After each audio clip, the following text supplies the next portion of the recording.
नमस्कार दोस्तों, जय जोहार। मैं कौशल तिवारी और बिहनिया संझा में आपका स्वागत है। छत्तीसगढ़ में डबल इंजन की सरकार बनते ही सरकार ने जिस तेजी से गौतम अडानी के कार्यों को विस्तार देना शुरू किया है, प्रगति देना शुरू किया है, उसमें हैरानी की बात इसलिए नहीं है क्योंकि गौतम अडानी और देश के प्रधानमंत्री नरेंद्र मोदी की मित्रता किसी से छिपी नहीं। और कहा जाता है कि छत्तीसगढ़ में भूपेश सरकार के रहते गौतम अडानी को अपने कामों का विस्तार देने में बहुत तकलीफ हो रही थी। और अब जब विष्णुदेव साय की सरकार बन गई है तब से हर काम में विस्तार दिया जा रहा है या प्रगति आ गई। याद कीजिए कि चुनाव परिणाम के साथ ही किस तरीके से हसदेव में जंगलों की कटाई शुरू हो गई थी और किस तरीके से लोग वहां विरोध कर रहे थे, लेकिन उस विरोध को नजरअंदाज करके मध्य भारत का फेफड़ा माने जाने वाले हसदेव की अंधाधुंध कटाई कर क्या कुछ नष्ट करने की कोशिश नहीं की गई। इसके बाद तिल्दा ब्लॉक में जो पावर प्लांट पहले जीएमआर था उसे अडानी ने अधिग्रहित कर दिया। उसके विस्तार को लेकर जन सुनवाई, इस जन सुनवाई के पहले ही ग्रामीण लाभ बंद हो गए थे और जबरदस्त विरोध किया, लेकिन सरकार शायद अपने अधिकारियों के माध्यम से ऐसी जन सुनवाई की केवल नौटंकी करती। और शायद यही वजह है कि अब रायगढ़ में जो अडानी के पावर प्लांट के विस्तार के लिए जन सुनवाई की तारीख तय की गई है। 12 जुलाई को जन सुनवाई होनी है ग्राम सूपा में। पसौर विकास खंड के ग्राम सूपा में होने वाली इस जन सुनवाई को लेकर लोगों में बेहद आक्रोश है। कहा जा रहा है कि इस बारे में मुख्यमंत्री को चिट्ठी तक लिखी जा चुकी है, राज्यपाल को भी जन सुनवाई रोकने की बात कही है। तो क्या अब समूचे छत्तीसगढ़ में अडानी के कामों की प्रगति होगी और उन्हें सरकार हर तरह से समर्थन देगी और जरूरत पड़ी तो फर्जी जन सुनवाई भी होगी। हालांकि फर्जी जन सुनवाई तो परसा कोल ब्लॉक मामले के आवंटन के मामले को लेकर भी हुई, लेकिन जांच का क्या नतीजा हुआ?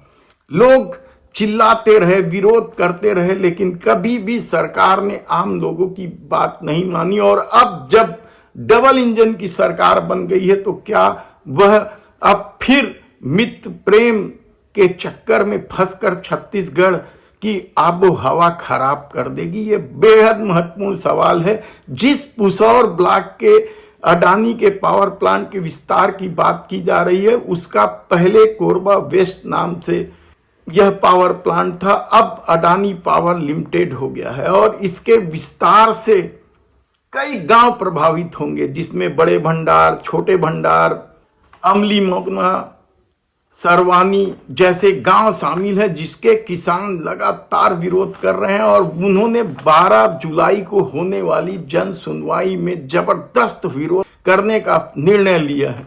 और इस विरोध को या किसानों के साथ छत्तीसगढ़ की स्थानीय पार्टियां जो हैं, जय छत्तीसगढ़ पार्टी, जय जोहार पार्टी, छत्तीसगढ़ समाज पार्टी सहित कई संगठनों ने भी अडानी के इस पावर प्लांट के विस्तार का विरोध करना शुरू कर दिया। लेकिन शायद विष्णुदेव साय सरकार देश के प्रधानमंत्री नरेंद्र मोदी को नाखुश नहीं कर सकते, इसलिए इस मामले को आगे बढ़ाया जा रहा है। और इस मामले को लेकर कहा जा रहा है कि जबरदस्त रूप से पूरे क्षेत्र में असंतोष है।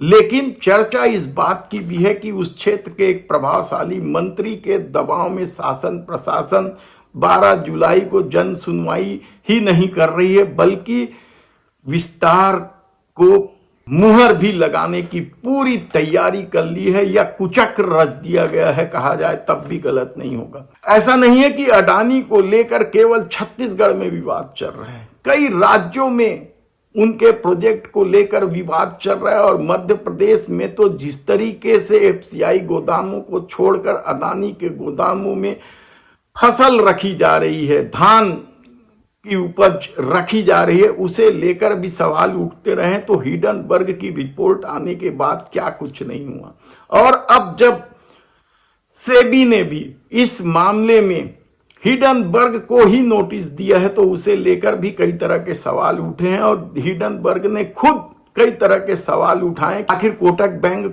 को कैसे बख्शा जा रहा है, उन्हें नोटिस क्यों नहीं दी जा रही, उन्हें जांच के दायरे में क्यों नहीं लाया जा रहा है, ऐसे कई सवाल हैं।